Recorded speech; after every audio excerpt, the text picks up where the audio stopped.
Okay, so we are going to look at it's actually a well-known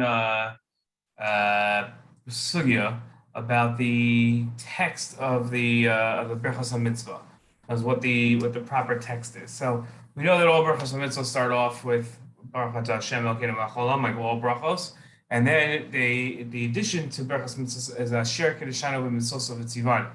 Right, that's the next phrase, and that signifies that we're talking about Brachah mitzvah. We raised different issues in previous Shiurim about whether the idea, the problems that come about because of the Asher Kedeshanu b'mitzvos v'tzivanu. So whether or not you could say that for Derabanan, right? Does that make sense? So, but now the next debate centers around what the next word is. Is it to or to do the mitzvah, or is it on the mitzvah? All right, that's the debate.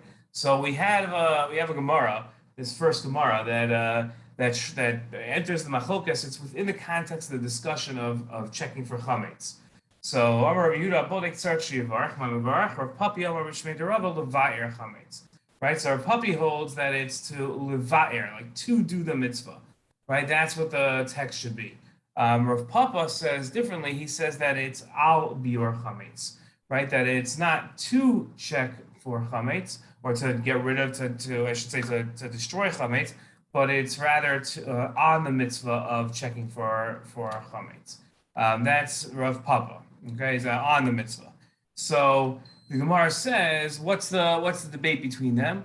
So the Gemara says it's everybody agrees that the bracha has to be. What the Gemara says is להבא משמע, right? That it has to be that it's talking about something that's going to happen.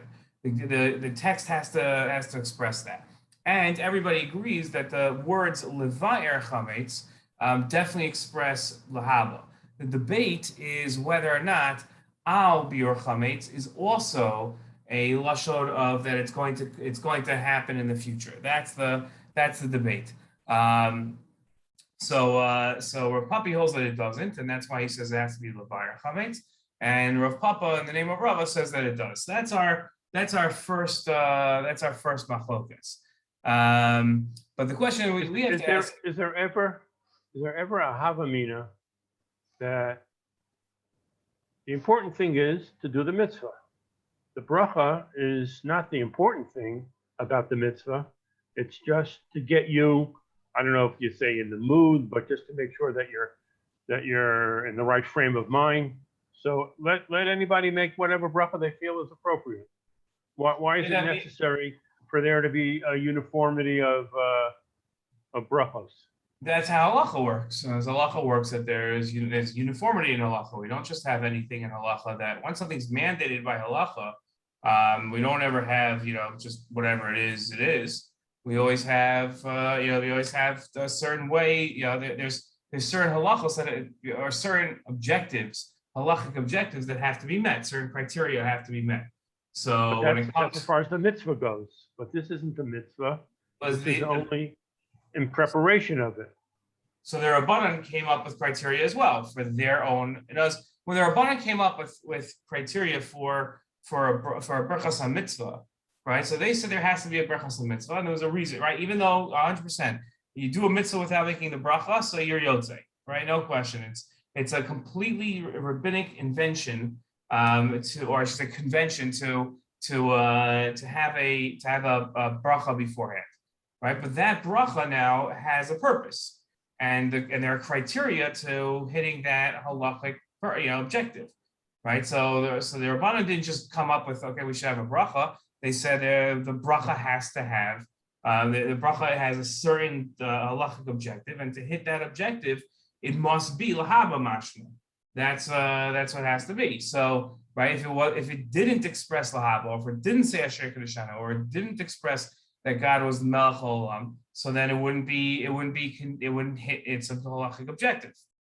Right. So the real question, I think that would be like a stronger way of stating your question would be, why does the bracha have to be lahaba mashma? Right. That's the question. So why? It's not a question. I think your question is more general, and is why are there criteria at all? So the criteria, because criteria is how we make the halachic objective, right? But the question is, but in this case, what are the criteria that require that the bracha had to be להבא mashma? That should be the question. But halacha operates on certain criteria always being met. Okay.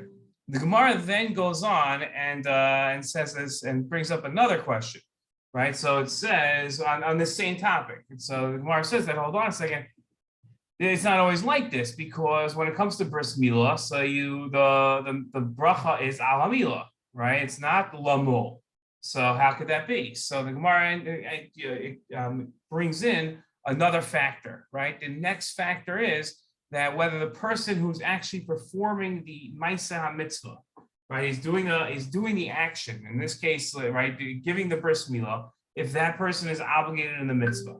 So if the person's obligated in the mitzvah, then the Gemara says yes, 100%, it should be lit, right? But if the person that's doing the mitzvah is a shliach, then right, they're just an agent of the person that's obligated in the mitzvah. So then they should make an al. Okay, that's the difference.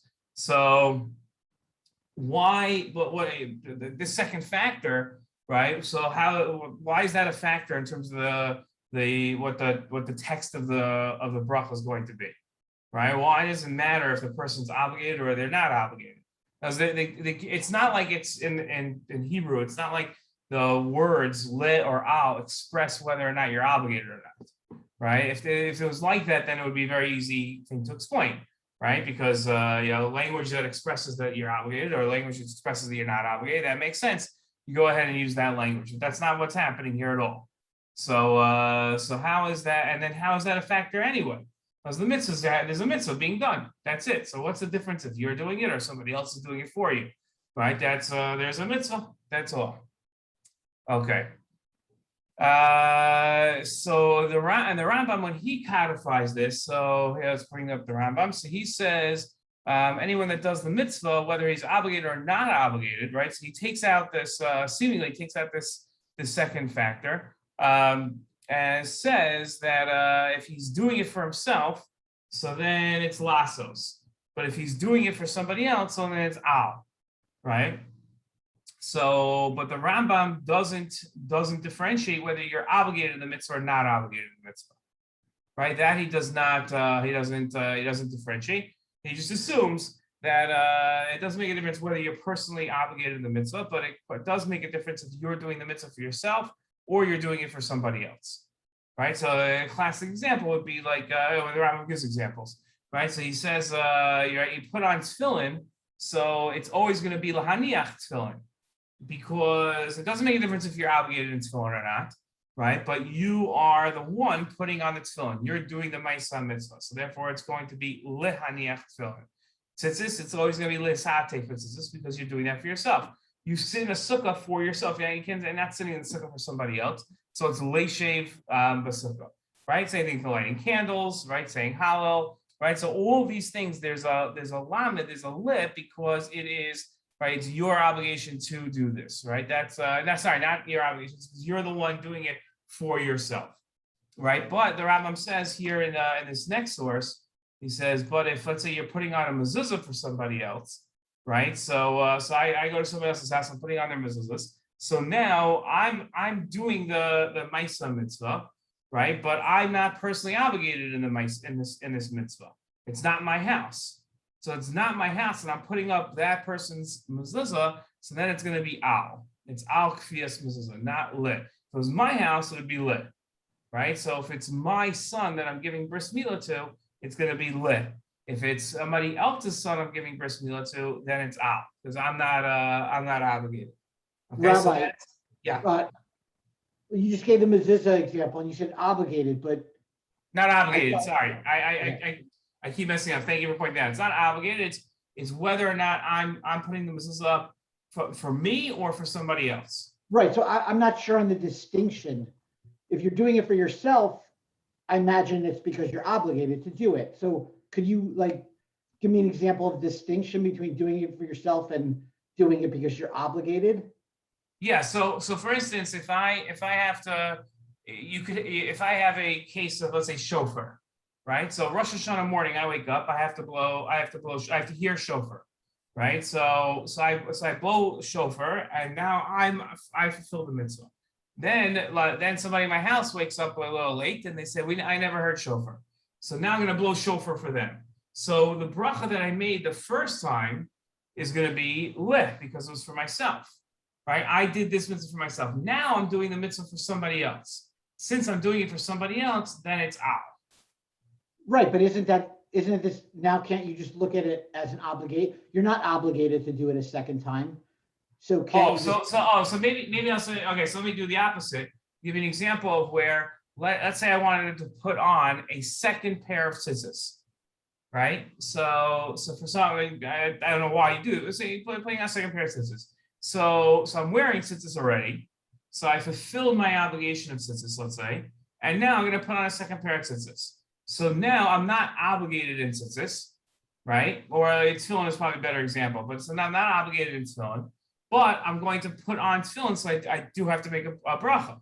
So there's no obligation, but now I'm putting on a tefillin for myself. So since now it's for myself, I am, right? So now I'm putting on the tefillin, even though I'm not obligated. Okay. Yeah, it's very subtle, that, distinction, I suppose. So the example with the Brit Milah, before you got into the Rambam, did they specifically say obligated, or did they say you're doing it for somebody else? No, see, it's you're doing it for somebody. It's you're doing it for somebody else. Oh, because I thought you said in that example. I must have messed up. Yeah, I must have messed up. Sorry. Let's do it just to be clear here. Okay. Obligated means nothing here. Okay. Obligated means nothing. Whether you're obligated or not doesn't matter. If I'm doing the bris milah for myself, which would really be for my son, right? So I don't think anybody, Avram Avinu was the only person I think in history that ever gave himself a bris milah, right? But right, so I'm giving my son a bris milah. So now I'm doing the mitzvah because I'm obligated. Sorry, did it again. I'm doing them because it's my mitzvah. So I'm doing it, right? So I'm doing this for myself, okay? But if I'm doing somebody else's son's bris milah, so then I'm doing that mitzvah for you, not for myself. It's not because I'm not obligated, right? It's because I'm not doing it for myself. So you'll say, okay, so they're synonymous. When are you ever going to do a mitzvah for yourself that you're not obligated in? And when are you ever going to do a mitzvah for somebody else that you are obligated in, right? They become exactly the same case. So that's my tzitzis case with you, with the second pair of tzitzis, where I can be doing a mitzvah for myself, but I'm not obligated. And that wouldn't make a difference. Then I would say leh. Okay. Okay. But now the Rambam throws us a curveball. Okay, because until this point, we just straight out said all the factors, right? So it does not make a difference until this point whether or not the mitzvah is obligatory or not, right? That doesn't matter if it's obligatory or not, right? So, right, but now what the Rambam says is, let's say you have a situation, so I'm blowing shofar for the whole shul, right? So I haven't heard shofar yet. So now I'm doing, so what am I doing? Am I doing before we said the text is going to depend on whether I'm doing it for myself or I'm doing it for somebody else, right? So now it's both. I'm doing it to fulfill my mitzvah shofar, and there's a whole shul of people in the room. So they also have to hear it. So now how do you decide this case? How do you decide what the text is in this case, right? That's the next thing in the Rambam. So he says, so now he brings in, well, now we're gonna differentiate based on whether or not it's obligatory or not, right? So if the mitzvah was not obligatory, then you say al, and if it was obligatory, right? So then you say leh. Okay, so for instance, shofar, we're all obligated. So then the bracha is going to be leh, right? Litkoa shofar, right? Or the shema kol shofar is going to be the bracha, which is what it is. It's l'shema kol shofar, right? So because I'm obligated, and everybody else there, I'm doing it for them and for me, and we're all obligated. Okay, but let's say I'm making an eruv for the town, right? So eruv is not obligatory. If I want to be able to carry from place to place, I have to make an eruv, but that's not an obligation. There's no obligation before Shabbos to make an eruv, right? So now, and I'm making the eruv for myself, but also for everybody else in town, right? It's not going to be just around my house. It's going to be around the whole neighborhood. So then I have to, so now since it's me and somebody else, and it's not obligatory, so then it's al mitzvah, right? So, but it seems to be strange because why is the text of the bracha in the case of where he and others are fulfilling the mitzvah depend on whether or not the mitzvah is obligatory or not, right? That's number one. And number two, right, when he was just being motzi himself, the text of the bracha didn't matter whether or not the mitzvah was obligatory, right? That didn't make a difference. We didn't care whether the mitzvah was obligatory. But when he's fulfilling the mitzvah with other people that he's also helping fulfill the mitzvah, so now it does depend on whether it's obligatory or not. So is the factor of whether or not the mitzvah is obligatory, is that important or is it not important, right? In the determination of the text of the bracha, right? So it's a little strange, right? That's if we would just look at the first halacha, right? If here in source number 3, right, where the Rambam says it all depends on whether you're doing the mitzvah for yourself or for somebody else, and then look at and skip the next two, which are just examples. And then go right here, you'd say, well, I don't know, what are the factors that determine the girsa? So in the first halacha, it seems like the only factors that determine the girsa are whether or not you're doing it for yourself or for somebody else. Well, and the Rambam says, he says straight out, it does not make a difference whether the mitzvah is obligatory or not. While here in the second halacha, the Rambam says whether or not it's obligatory is the entire ballgame. Right? So that's right, that's everything, whether how you make it lit or out.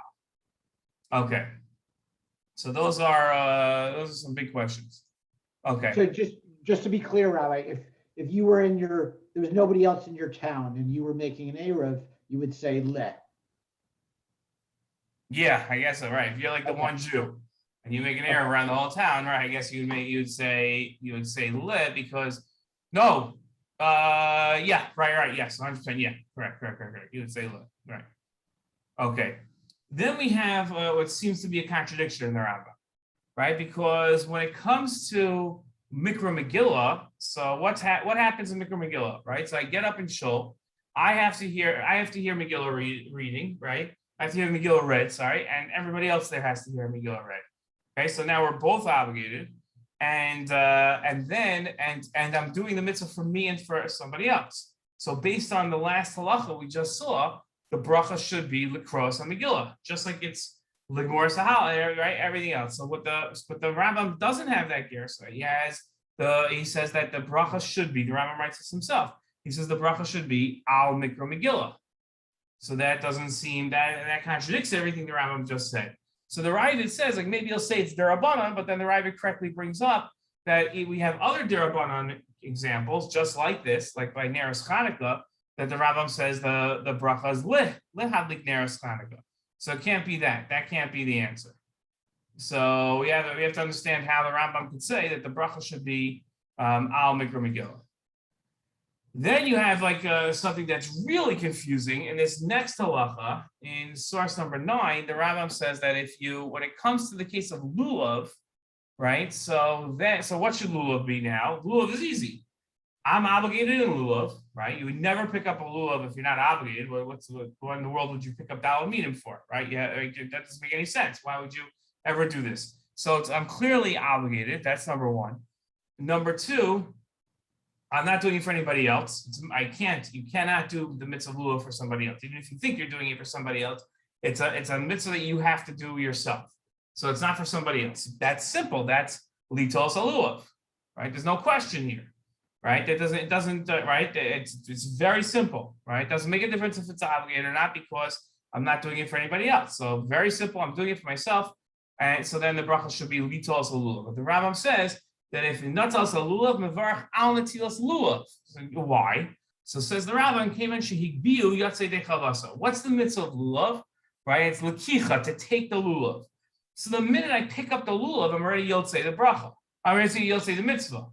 So now, right, so says the Rambam, therefore, right, once you've already done it, right, so then you can't make the bracha le anymore, right, because you've already done the mitzvah. So he says, right, now let's say you have it all laid out on your table in front of you, right, it's all set up perfectly in front of you, you have your esrog there, your other 3 minim, they're all there, and now, before you even touch it, you're going to make a bracha. So the Rambam's on, he says you can do it either way, it seems. So he says that if you do that, then you would make a lit, because then it's before, just like you sukkah, right? So mikana talomi, the Rambam says shemavarach achashasam mavarach asiya. So he says that, so from here you learn that the bracha, that after the asiya, if you've already done the mitzvah, the bracha is al asiya, al, not le. So lulav, which according to all criteria beforehand should have been litos lulav, so now turns into al netilas lulav, because you're reciting the bracha after you've already been yotzei the mitzvah. So this, right? So yeah. Sorry to interrupt. You said just like sukkah. Don't we say leishev basukkah, and you're already in the sukkah already? Right. So the Rambam, yes, it is good. So the Rambam would make his birchas leishev basukkah before he entered the sukkah. Got it. Right. You see that with Teimanim, they do that before they go in. Ashkenazim have a different custom, because we maintain that when it comes to fulfilling the mitzvah of sukkah, you have to have what's called kviyas. You have to be set inside the sukkah. So the only way to do that is by sitting down. So merely walking into the sukkah doesn't fulfill the mitzvah. Okay. So now the thing is like this. The Rambam had said that a birchas mitzvah has to be recited before the mitzvah is done, right? And only one mitzvah has a bracha that's recited after its performance. That was the tefillas ger. Everything we learned until this point in Hilchos brachos, you should be screaming about, because this contradicts everything, right? How could you make a bracha on lulav once the mitzvah is already recited? Once the mitzvah is already completed, excuse me, right? In other words, we have a principle, right? So so that we have a principle that says that if you and these are the next couple of halachos here, that if you have let's say you take tefillin, right? So I put on my tefillin, right? And I forgot to make a bracha. So brachas are supposed to be made over las yasan. They're supposed to be made before I fulfill the mitzvah, right? So now I forgot to make the bracha. So what do? So when it comes to tefillin, I'm allowed to continue doing since I'm continuously doing the mitzvah, I'm allowed to make a bracha, right? So I'm allowed to make a bracha now. Okay. But if it's a mitzvah that's already been completed, let's say shchita, I shecht an animal and I forget to make a bracha, so it's too late. There's no point in making the bracha afterwards. That was a principle the Rambam had said. He said it straight out. Yeah, in these halachos, he says it straight out. Once you fulfill the mitzvah, you can't do it anymore. So you'll say, okay, fine, no problem. Lulav is more like tefillin than it is like shchita. Shchita, once you shecht, the mitzvah is done. There's no way you can make a bracha. Tefillin, it keeps going. So maybe lulav it keeps going. So fine. So let's say that's true. So the Ravid points out, he says, wait a minute, if you say that that's true, then the bracha on tefillin, if you forgot to make a bracha on tefillin and then you put on tefillin, so the bracha should change. Now it should be, right, al hanachas tefillin, as opposed to lahaniach tefillin, because you've already done the mitzvah, right? So the Ravid says, so the Rambam is contradicting himself here, right? This doesn't make any sense, because the Rambam never said by tefillin that the bracha changes. So why is it changing by lulav? What's the reasoning for saying the bracha on tefillin or lulav once you've already performed the mitzvah? They shouldn't. So tefillin, we already have that. That's the first question we have on this thing on lulav, right? Once I fulfill the mitzvah, so the rule is the only person that can say a bracha after having already fulfilled the mitzvah, the Gemara literally says, and the Rambam literally says it, is a ger, right? So you see here, it says, "Ein lecha mitzvah shemevarchen achas yasad ela tefillas hager." So right away you should say, hold on a second, it doesn't make any sense. You can't do it. So tefillin, right? We say, okay, the reason why you can make a bracha on tefillin is because every second you have your tefillin on is the mitzvah still happening.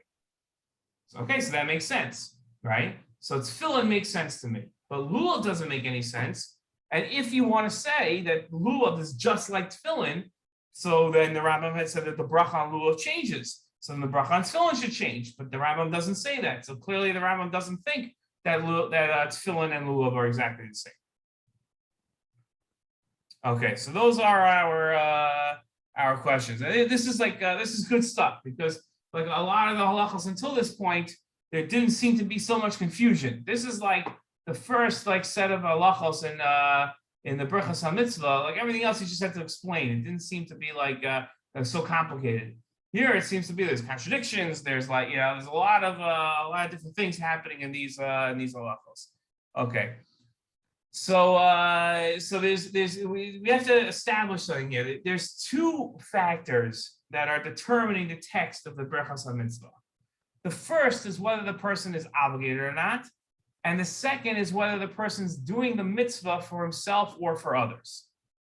Right? Those are the two factors. Right? So keep in mind, right? Well, what are we trying to understand here when it comes to halacha? What's our objective here, right? We're studying these halachos. We've had 4 halachos in the Rambam on Birchas mitzvah, and we're trying to understand them. So what does it mean that we're trying to understand them? So we're trying to have an understanding of the mechanics of the halacha. When it comes to mechanics of halacha, what we have to do is we have to identify what's causing certain reactions from happening, right? Either to happen or from happening, right? That's what we're trying to understand. We're trying to understand the causes. So if we take it like the analogy to chemistry, right? So we've got a bunch of test tubes in front of us, and they're all marked Birchas HaMitzvah, right? And now we see that the different test tubes change from lit into al.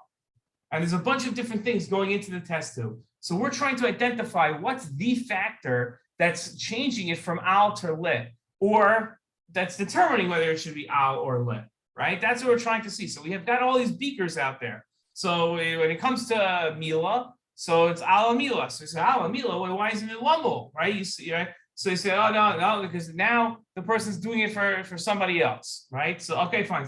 So the factor, we drop in, the factor of doing it for somebody else goes into the beaker, and then it explodes and comes out al, right? But if you say that same bris Mila, but he's doing it for his own son, so then you drop that into the beaker, it comes out el, right? Le. Right? So that's what we're trying to understand. So there are two factors here. The first factor is whether the person's obligated, and the second factor is whether the person's doing the mitzvah for himself or for somebody else. Right? Those are the only two factors we're gonna have. The bracha, like we've said over and over, right? This is our main svara. So it's an oral declaration saying that the action you're about to do is a mitzvah, right? The objective of that is to have it with Yiras Hashem.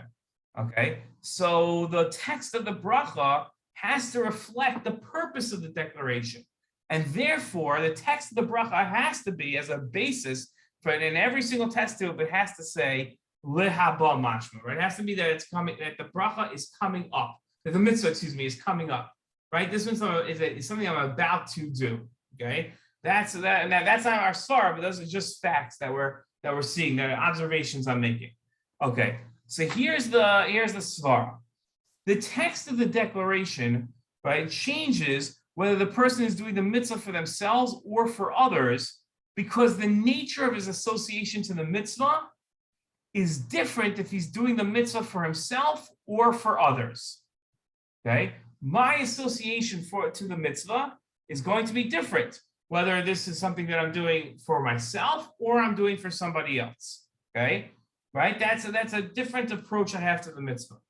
When I do the mitzvah for myself, so the text reflects that he's commanded to do the mitzvah, right? To fulfill the mitzvah, leh.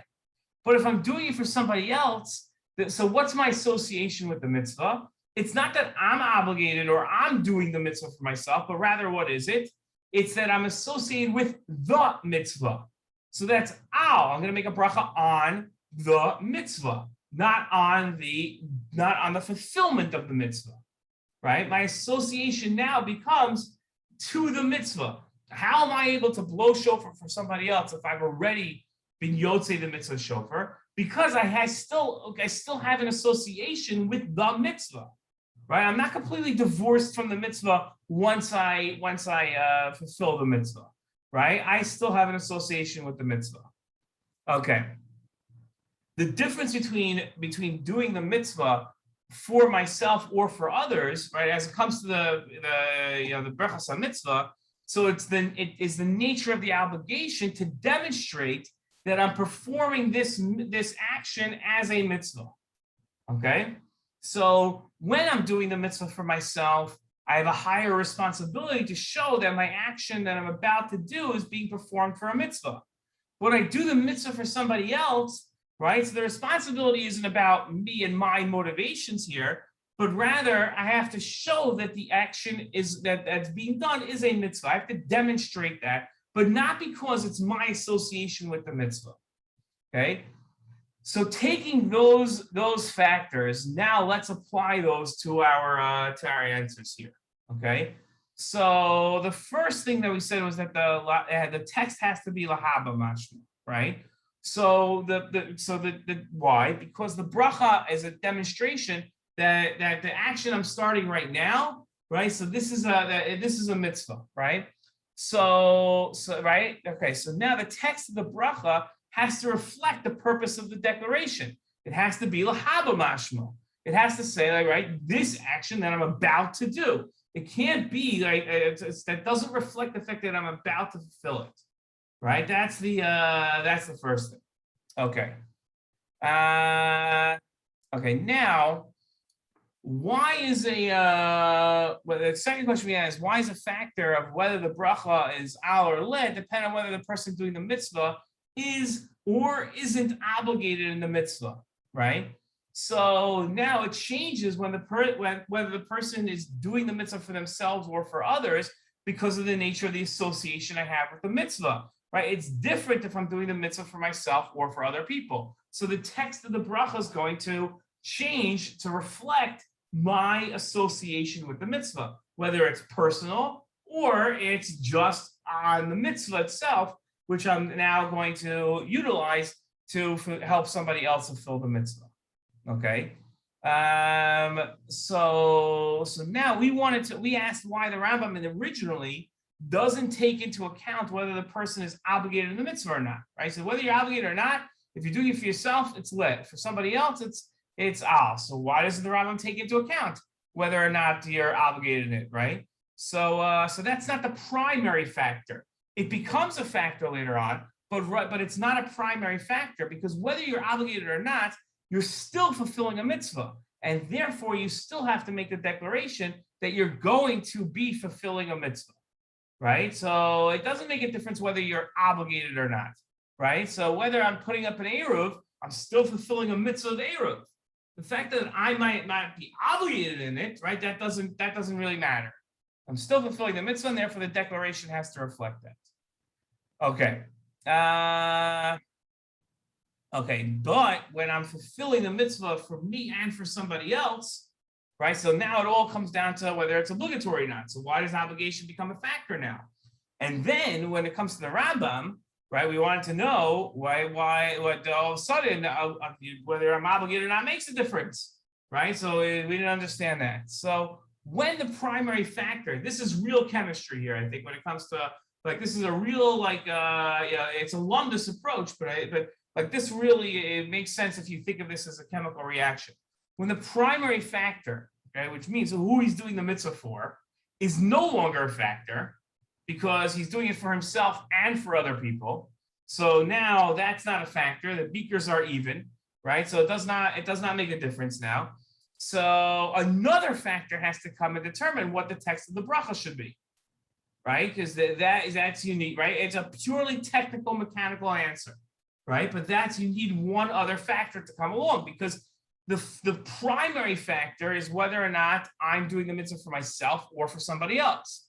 But now it's both, so that factor is negated as a determining factor as to what the text should be. So now we have to bring in another factor to help determine. Okay, how did we answer? What about the Megillah one? I think this is a fascinating question.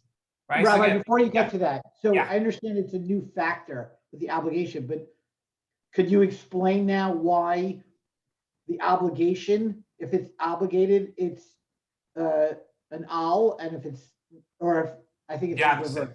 Right. Yeah. Could you explain that, like how that works?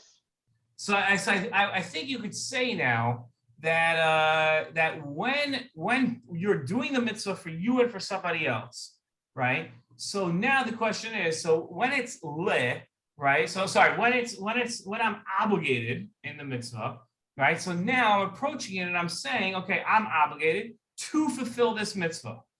When I'm not obligated, right? So yes, it's true. When I wasn't obligated 5 minutes ago and I was doing this mitzvah for myself, it was still lit. But now that I'm not obligated, right? So now we're gonna switch it to al.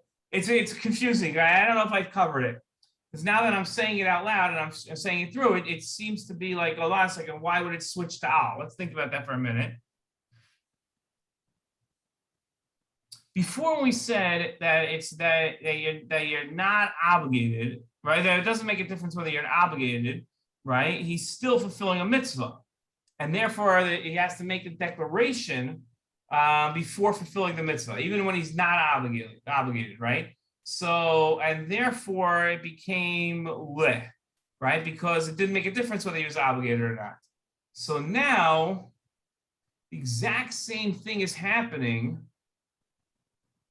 That's a good question. I don't have an answer for that. I didn't even ask the question. It's a good question.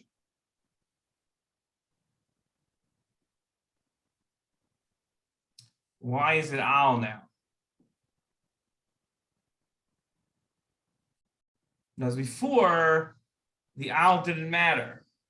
Okay, so what about this, Rob? If you have an obligation and you do something, it's always going to be leh, because that's like the relationship. But if there's no obligation, then it defaults to, okay, now somebody else is involved, so you always have to do the al there. No, but I'm involved now. Yeah, but that doesn't matter. Right, but that's the fact that you're doing for other people as well is like the primary, because in order for them to like get the fulfillment, it has to be an al. So al covers all of it. Lit only works if it's just you, but if there's somebody else involved, there always has to be an al, and al can cover you and them. But your facts aren't correct, I don't think. Okay. Right, because when I have a situation where I'm obligated and other people are obligated, right? Sorry, where I'm doing it for myself and for other people, then the bracha, if we're all obligated, is lit. Right. So and if we're not obligated, it's al. Right. So if you're obligated, it's always going to be leh, like right, because you're doing the action, like you have to have a relationship with the action. But if you're not obligated, it's now going to default to, okay, but what about it? What about a situation where I'm not obligated, but I'm doing it just for myself? I'm making my own eruv. I'm making my I'm taking I don't know, eruv, whatever it is, shchita, right? So then it's lit. Right, it's lit because there's the only time you ever do an al is if there's other people involved. Right, but there could be situations where there's other people involved and it's still lit, where there's an obligation.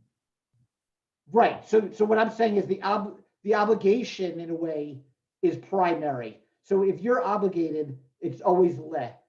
But if you're not obligated, if there's other people involved, it has to be an al. I know it's very confusing. I agree. Like I'm just trying to, make right. I'm saying, but I'm trying to think if that's true or not. What you're doing is it's interesting because you're flipping the halachos.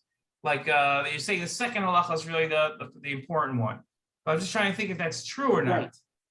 Right. I'm saying it because you're saying that becomes the determining factor, except it's not it's not always a determining factor when whether it's obligated or not is. You're saying whether you're obligated or not is the true determining factor. Right. We know if you're obligated, it's always lit. Right. So if you're not obligated, then you're saying that it could change. But if I'm not obligated, I'm doing it for myself, it's still lit. Right. Because the only time you ever do al is if you never do al for yourself. Like al is the point of al is to so it can include other people. So you're saying the only determining factor that really changes if you're doing it for somebody else and it's not obligatory. Right. if you're doing it for somebody else and it's not obligatory, then it's al.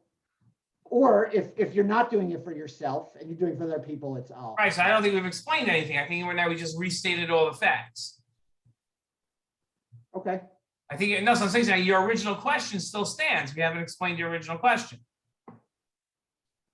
Right. Well, yeah, I was trying to explain it. I was trying to say if something's obligatory, then it's lit because you're associated with that action.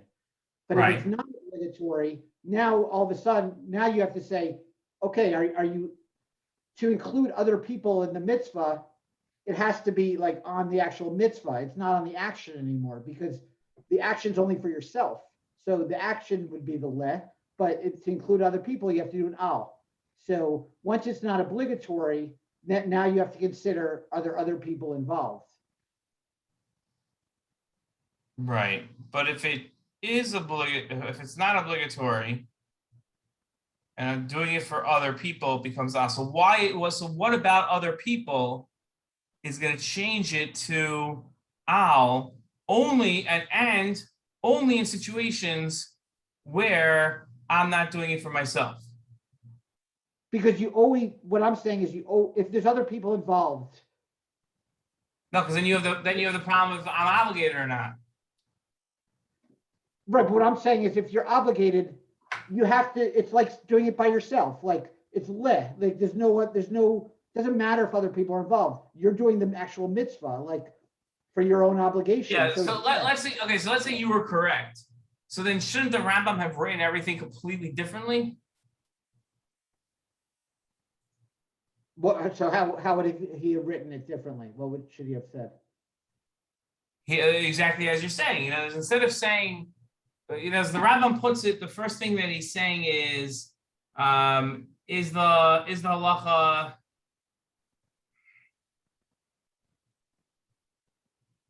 The first way he says it is whether or not you're obligated.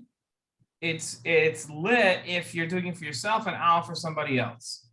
Then he goes on and says, but if you're both obviously, instead he should have started off by saying it all depends on whether or not you and the other person you're doing it for you and whether or not you're obligated or not. That's how he should have started. He starts the other way. Okay, I mean, you could say that the second case is not as common, like where you're doing it for yourself and other people, maybe. Yeah, I don't know. Right. That's Okay, yeah.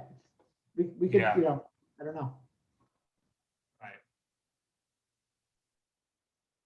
That's what I would say. Yeah. I don't know. I have to think about that.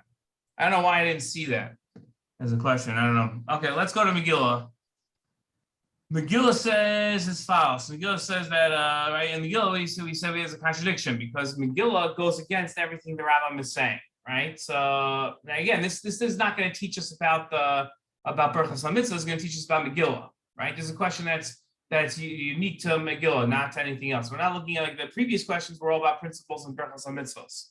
Now it's right. So now it's opposite. So now the question is like this. Why, right? So why is it al mikra Megillah, right? The guy's doing it, it's obligatory, right? And he's doing it for himself and for somebody else. So it should be likros Megillah. So I want to suggest that the mitzvah of mikra Megillah is designed as a public mitzvah, right? It was designed to be a mitzvah that is for other people. Right? It was never designed, mikra Megillah was never supposed to be done by an individual. And since it was always going to be with somebody else, right? So therefore, the mitzvah has like a shame of lit acherim, right? And so therefore, no matter, even though you're obligated in it and you're doing it for yourself and for others, it's always going to have this designation of as a mitzvah for other people, right? That's different than, let's say, Halik Neros Chanukah, which is not for other people, right? It doesn't. You can light Hanukkah. There's no difference whether you light Hanukkah candles by yourself or with the whole town there, right? But Megillah is done in a way, right? It was instituted in a way that it has to be a with other people in the room. That's doing the mitzvah the best way to perform the mitzvah with rov am. You can obviously perform the mitzvah privately. Right. So I would say like this. The way you formulated it, I'm going to formulate it a little different. Right. The way you formulated it is you said that the mitzvah can be fulfilled at its basic level by one person. And then the better way of fulfilling the mitzvah, the rov am hachas melech, is to be done with a crowd. So if you can get a crowd, that's even better. So I'm going to say that I'm going to say it differently now. I'm going to say that the mitzvah of Mikra Megillah, it was done, it was instituted in its ideal form to be done b'rov am hachas melech. B'rov am hachas melech is not an extra hider kiyum. It's actually part and parcel of the mitzvah. That's the way the mitzvah should be done, not an ideal way. That's the way the mitzvah should be done. But if it can't be done that way, then you can still fulfill the mitzvah with a smaller crowd, but without b'rov am hachas melech. And Why say, Why can't the Rabbanim come along and say, if you're doing it for rov am hachas melech, then it's al Mikra Megillah. But if you're doing it by yourself because you can't be with other people, then do likras Megillah. Because that doesn't fit. I don't think that fits in any of the categories that we've been talking about, right? So? And right. That's because let's say you have two people. So two people isn't b'rov am hachas melech, and it also doesn't fulfill the classic connotations of lit, because you're doing it you and somebody else. So it breaks the mold, right? Mikra Megillah has to break the mold because it does not fit. No matter how you twist and turn, it cannot fit into our usual things. Right? It just doesn't. It doesn't. No matter how you're going to do it, it doesn't fit. Right? And that's the Ravid's problem. That's why the Ravid says the Rambam got it wrong. Right? Because he says it just does not work. Okay. So now the lulav, right? Lulav is another one of these that really seems to be problematic. So here, I think you have to state a real chiddush here to understand it. Okay, that the right. So the Rambam, if you look at the lachos of lulav, it's very interesting.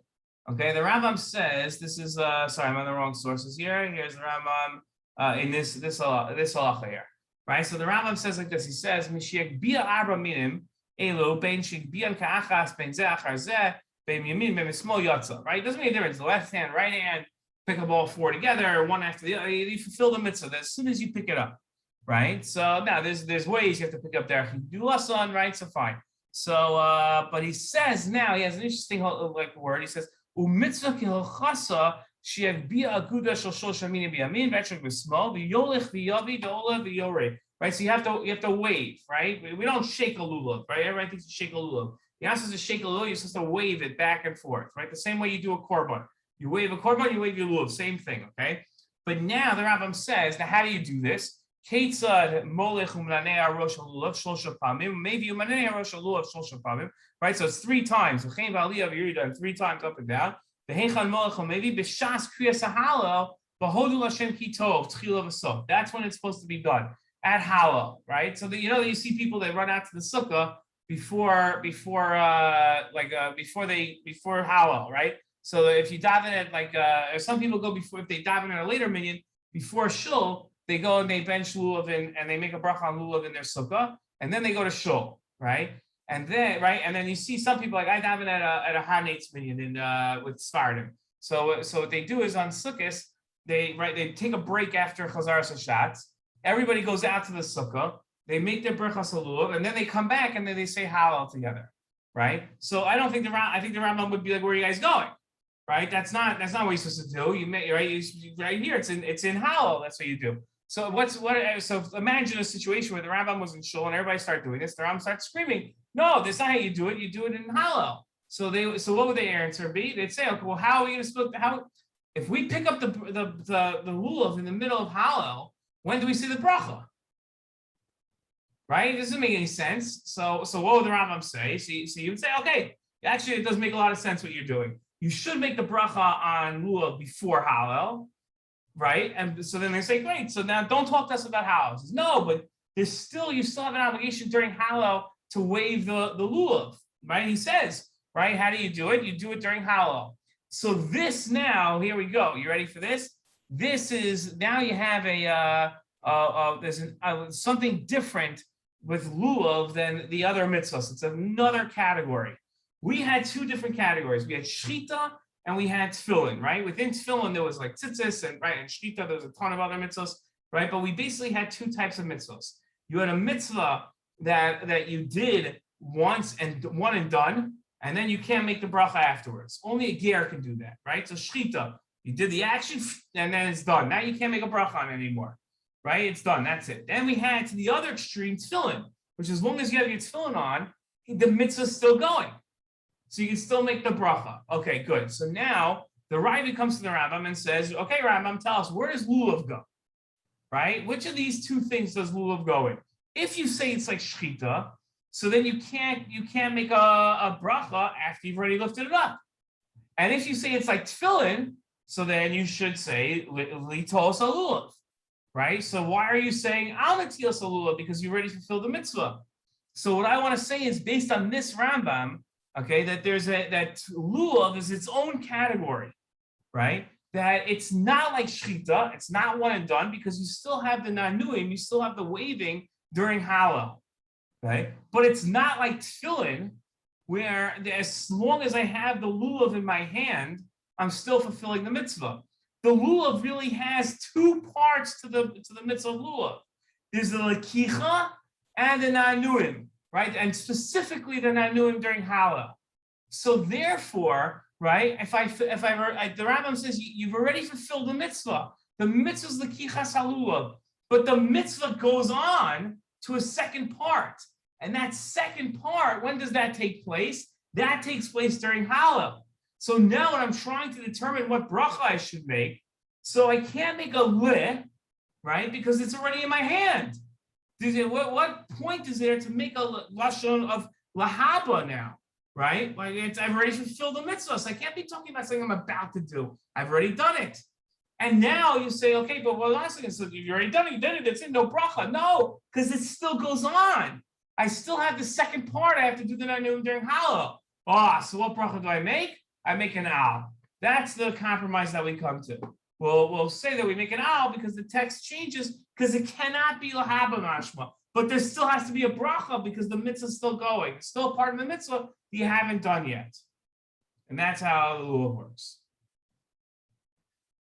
Okay, that's the shiur. Okay, so the neder next week we'll finish off the last part of this the halachos, and then I take the week after that. I'd like to review everything that we've done, see if we can get it done in one thing. But that's can you just clarify your understanding of the Rambam's understanding of when is a person mekayim the mitzvah of arba minim?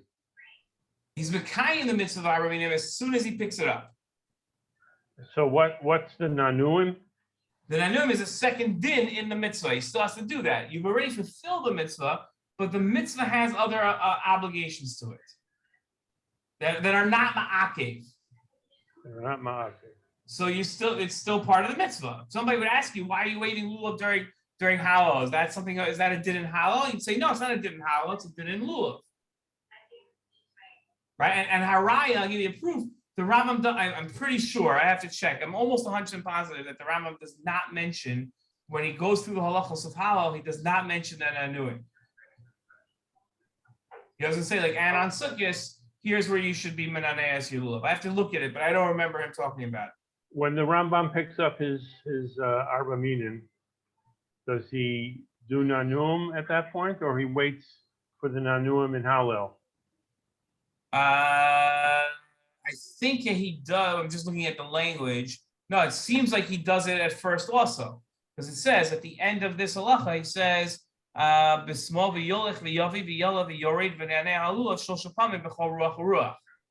So I think he does it right away. Hallel? No, so I think later on, then he talks about v'hechan molech. Oh, could be. I don't know. I have to ask. Because later on he says in the middle, he says v'hechan molech. So you could understand. The Heicham Molech, yeah, that could be during Hallel. So it would sound like no. Yeah, I would say that no. He doesn't do it right away. But it makes sense if you've davened Hamitzvos, right? So, which is the Rambam is that's his only way of davening, right? He says completely b'diavad if you haven't davened, the only way the Rambam would have you davening after Hamitzvos is if you slept late, right? Like, or something happened that you had to attend to something else during right? But so you can't fulfill the mitzvah before, right? Because you can only start fulfilling the mitzvah at Hamitzvos. And if you're supposed to be davening Shemona Esrei at Hamitzvos, so then right after Shemona Esrei, you make your bracha on lulav, right? So then you're going to start halal right away. Then there's very little hefsek between the two. That's it. Okay. Good. Have a great week. You too, Rabbi. Thank you. Thanks. Chodesh Tov. Yep. Same to you.